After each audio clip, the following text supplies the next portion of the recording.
I love the fact that Sid is just such a built different character that we can have a moment that is truly atomic, but in such a way that you just don't expect. You have someone who's been talking a lot of smack in the previous episode, who should be a boss fight, all things considered. Just the fact that he's so ready. He's like inserting some heart into a body, trying to do some revival nonsense. And Sid comes in, drops his atomic one-liner, and just says, you know what? How about we just skip the boss fight? This is as if you're playing a video game and you pretty much go in and the cutscene starts playing, right? You know, the boss is trying to give his big dramatic speech, and then something glitches out and your character's controllable and you can somehow kill the boss before the cutscene even ends. That is Sid, and it killed me, and I have no idea where we go after the end of this episode. It's just really the sky's the limit. Full live reaction though to episode 2 of season 2 of The Eminence of Shadow over on my Patreon if you would like to see that. This episode actually broke me 2 times. The intro to this episode killed me. I had to pause and collect myself. There's something so humorous about a character who thinks they're on top of the world, and I think it's so brilliant starting the episode with someone who's a smaller fry to then doing the exact same thing with what should be a boss, all things considered.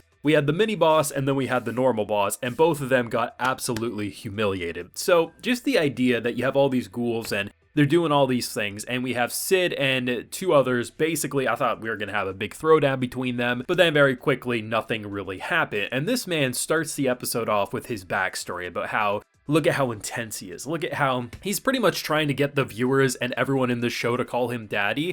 And then very quickly, he goes from this like intimidating aura to just like a confused puppy. He's like, why isn't anyone paying attention to me? Wait a second, why are they doing this? And when he finally thinks he's convinced, you know what, I can't take these 2, but this fool, the one who's playing Chuny, I could take him. He has no power. And then he just gets his head cut off. There's something so humorous, and I wish more stories would do this, but then again, there isn't a lot of worlds that would really allow this type of comedy. But in a show like The Eminence in Shadow, where there's this big conspiracy that some characters like Sid are just convinced it's all playtime nonsense, and then Shadow Garden thinks everything Sid says is just like the smartest leader in town. The fact that you can have someone try to jump him and then just have his world shatter even more. It's not like I felt sympathy for him or I was like, I felt bad for him in any way. But there is something so humiliatingly hilarious about watching the first couple of minutes go from this like what would normally be in an anime like this, like, oh, this is a boss fight. This is a battle that's going to be intense.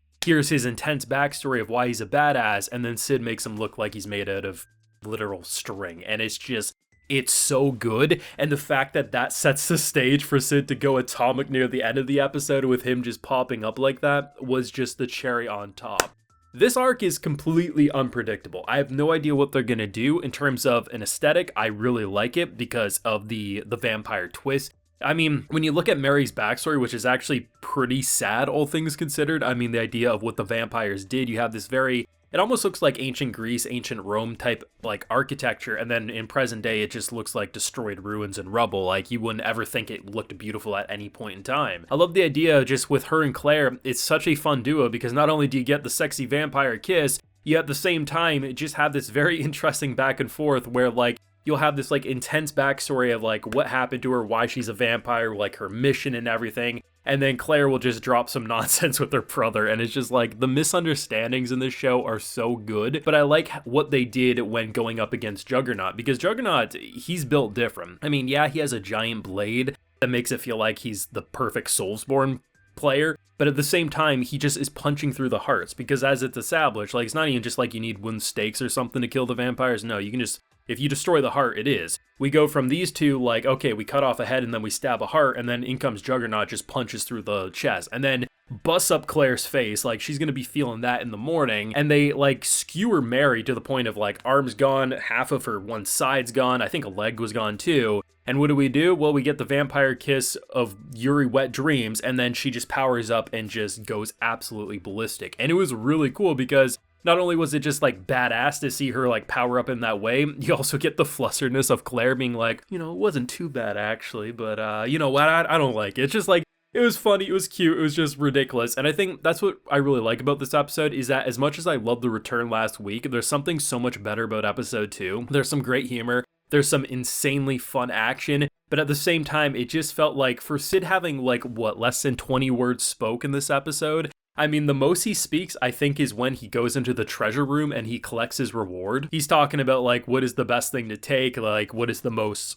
practical thing to take. He wants to live about 300 years and, you know, trying to, like, get the jewels out of the crowns and stuff. That's not really for him. So by taking note of one of the members who likes to pad her chest, he does the same thing with the coins, and it was practical. It was the right thing to take, but goddamn, Sid just never changed, my boy. And I think that's what I love about this show, is that you never quite know what you're gonna get, right? Because on one hand, we could have an intense vampire arc. We hunt some very big badasses, have some, you know, a long drawn out fight. We have had similar things in the first season, but at the same time, we could easily start an episode and just transition from one scene to the next of what should be normally an intense situation getting one-shotted or humiliated, as then we just casually have moments in the library where Mary and, of course, Claire and the others, you know, Shalgarn's like half of them are just reading books on top of the bookshelves. It's just like the misunderstandings and what our boy Sid has gone through is so fantastic because it is made for such a compelling arc where there's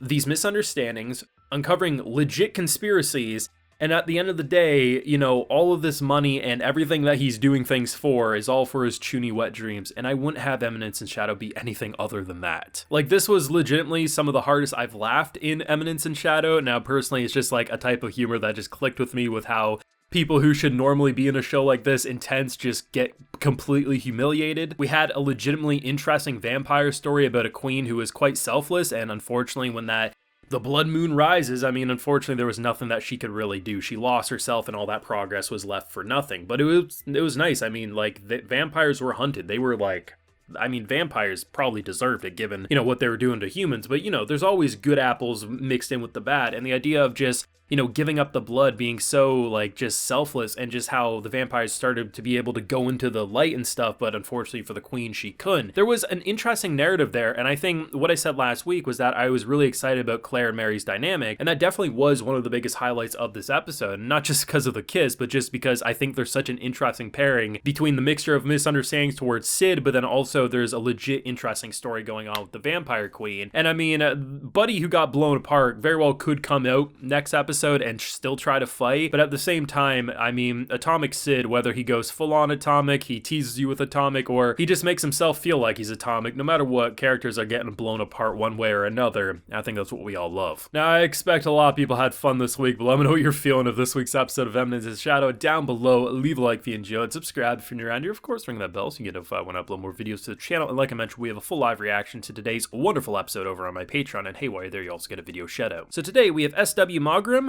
Alexander Okanov, Amber, Hakuri Oni, Out of Ideas, and LC Yu-Gi-Oh! So I appreciate the support, everyone. Please take care and have a good one.